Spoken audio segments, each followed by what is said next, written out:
Si Idol madla, nakakahanga, may mga hawak, gandang linyada. Ika'y inspirasyon kung bakit hanggang ngayon ako'y palaging kumakarera.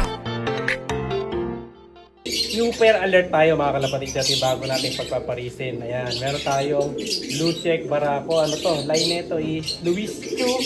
Cross natin dito sa masili ko mga kalapatid. So, ito yung masili. Ayan. So, maganda yung masili na to kasi ano to.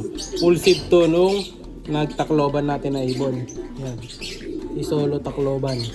So, ang ring nito naka perso to eh. Ayan, naka perso na Madlalop TV yan. Ayan o. Tapos naka ano to, Gen X, APRX mga kalapatid na rin. Kasi bala ko dati to, sali pa nga sa show eh, kasi maganda kulay. And then eto naman yung Luis Chu na checkered. So Luis Chu na may pedigree to mga kalapatid. So paparis natin silang dalawa, hoping na maganda yung kalabasan mga kalapatid. So bagay naman no. So yung barako medyo malaki size, yung hen naman saktuhan lang. Ayan. Compare natin sa ganito. Ayan. Ang kayang kulay kalalabasan na ito. Ganda nila oh.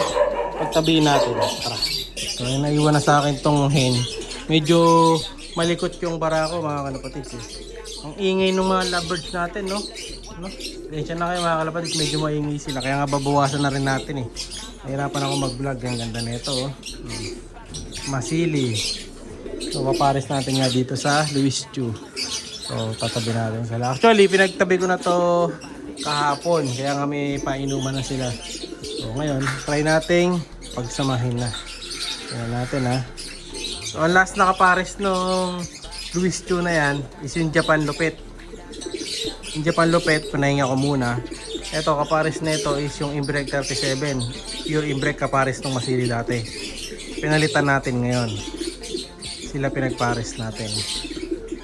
Tignan natin kung di mag-aaway o mabubugbugan. Pero mabait tong hen na to. Pinalitan ko siyang kapares kasi medyo matapang yung isa eh. O para makaiwas tayo sa mag-aaway nila, nilipat natin mga kalapatids. So ito sana hindi siya masyado mabugbog. Pero pag nag-aaway pa, ihiwalay muna natin ulit. No? So magpaparis pa tayo ng iba. Pipili ako ngayon ng mga ipaparis natin. Ito kita nyo. Ang bilis lang ng pinaris natin ngayon. Na to, may itlog agad oh. Bilis lang nagpares. So hanap pa tayo ng isa. Kasi ito, hanapan ko ng kapares to. Yung pula. Tingnan natin ng maganda mga kapares tong pula na to. No? Tapos yung si white kasi saka si SBR na to. Ito si white. Si green pala, si green naglugon eh. Ayun mga kalapatid so. Naglugon siya oh. Ito niyo yung mga balahibo. Lugon na lugon mga kalapatid. So, hindi siya pwedeng pares pag ganito. Ayun oh. Lugon na lugon. Pati si puti mga kalapatid. Kita niyo yung balahibo ni puti. Ayan oh. Puro balahibo. Naglugon sila pareho so hindi natin magagamit. Ito yung SBR Vandenbroek natin. Anak ni Dagis. Yung dating kapares siya ng Jansen Relax. Oh, tigil muna sila sa pag-pairing. So nilagyan nga natin ng apog yan. Yakita niyo yung mga poop tray natin mga kalapatid. May puti-puti. Apog yun. No? Kaya ayan oh, mayroong mga powder ayan. Apog yan. Yung kulay white. Para hindi maamoy yung dumi nila. Saka yung moisture mawala. So madaling tumigas yung mga poops. Parang bato na lang yan pag nilinis ko. Yun yung technique na ginagawa natin. Kaya kahit na madalang tayo maglinis, eh hindi mabantot sa loob. Ito yun oh.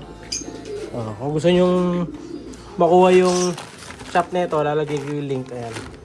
Ito yung ginagamit ko, yung Adidas Farm Supply Agricultural Lime. Basahin nyo na nakalagay. Provides calcium, magnesium, improves fertilizer and herbicide efficiency, improve plant structure and strengthen root system. Pwede din kasi sa halaman talaga to mga kalapatid. Pero ako, ginagamit natin sa poops nga mga kalapatids. Parang powder lang yan pag binuksan nyo sa loob. So ano yan, binili ko dalawa, nasa 400, 200 yung ganito mga kalapatids, isa. Yan, isang sako na maliit na ganito, 200. Parang ano yata to, 2 kilo yata, pero grabe yung bigat niyan. Kita nyo to oh. Lalabas ang muscle nyo dito sa bigat. Pero maganda yan dahil nga yung mga pups ng ibon mga natin, hindi makangamoy yan. Katulad nito. Ito nyo yung pups niya, rock solid mga kalapatids. Dahil nga dun sa nilalagay natin. No? Pag meron kayong mga breeder, nagbabasa yung pups, ayan, lagyan nyo ng ganito, apog, solve yung problema nyo. Ito, katulad nito, ayan. O, kita nyo kung pup tray nito, ayan o, puro apog din. Lahat yan, nilagyan ko mga kalapatids. Saka para pag naglinis tayo, hindi mabanto. Hindi kayo mailang sa paglilinis. So yung pinaris natin, nag-aaway. So hindi pa pwede. Pag ganito, pag-iwalayin muna natin. Ayan, kawawa yung hen. Oh, magtatabi muna sila hanggat di sila nagkikisan ng nguso. Hindi pwede pagsamahin. Kasi yung iba, mabilis pares, pero ito, mahirap. Ito ang hinahanapan ko rin ng kapares eh. Yung ano yun. Pero yung pula, hanapan natin ng kapares tong pula ngayon. Titingin tayo dito sa stock section natin. Hen. Walang hen. Sino kaya ang mapipili natin na hen? Meron ako dito na maganda eh. Yung Goke na blue bar. Ito gusto kong pares to doon mga kalapati. Kita nyo yung ibon na to. Ganda ng mata ng ibon na to mga kalapati. Kita nyo, orange na orange yung mata nyan. Maliwanag na maliwanag ang mata. Ayan. Pwede ko mapares dyan. Pero titingin pa tayo. Ang daming pwedeng pamilian eh. Yun, barako pala yun mga kalapatids eh. Yung color na yan, barako yan. Lilipat na lang natin.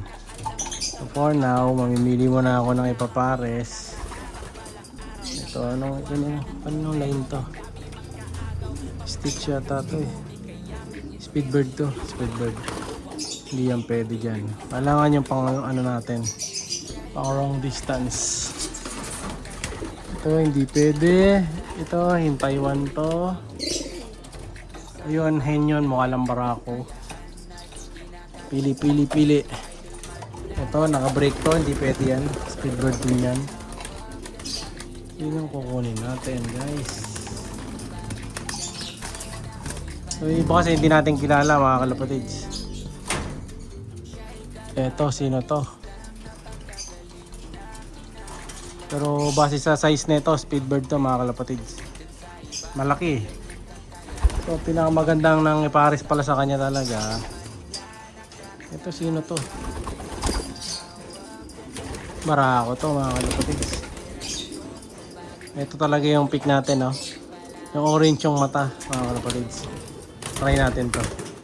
Yung orange yung mata, no? Kunin natin. Or ayun, isa na yun. Itong blue bar, Taiwan. Hirapan ako mamili mga kalapatids kasi may nilalaan ako dun sa isa eh. Sa Japan eh.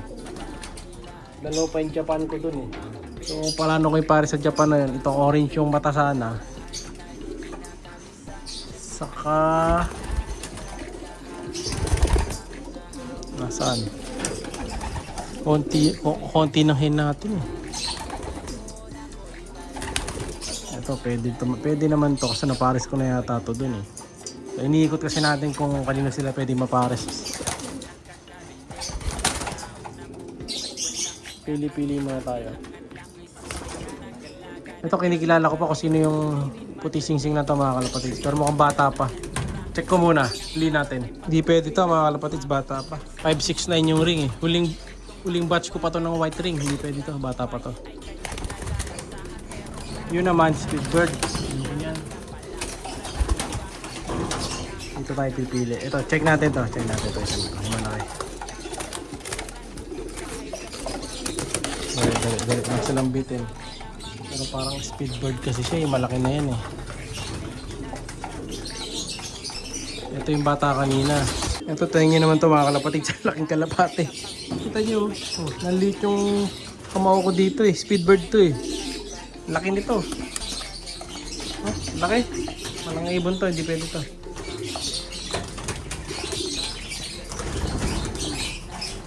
Saan yung blue ang mata? Yun na lang.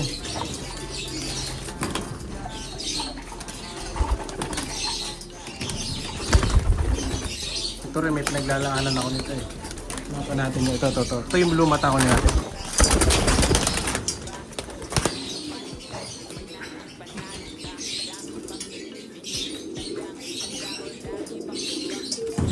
Ito na yung blue mata mga kalapatids. Ay blue mata. Ito na yung ganda ng mata mga kalapatids. Oh. Orange na orange, di ba? So ito yung papares natin. Sakto pearl eye yun. Kunin natin. Ayun na.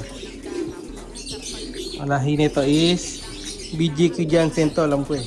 Sa BGQ to. So ito yung ibon mga kalapatids. Ayan oh, napakaganda, napakakinis. Kita niyo yung kamay ko. Ayan, namumulbos na.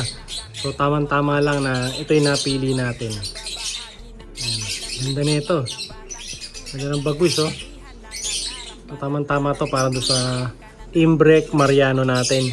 Sana maging tagumpay yung pairing. Gusto ko dito yung mata eh.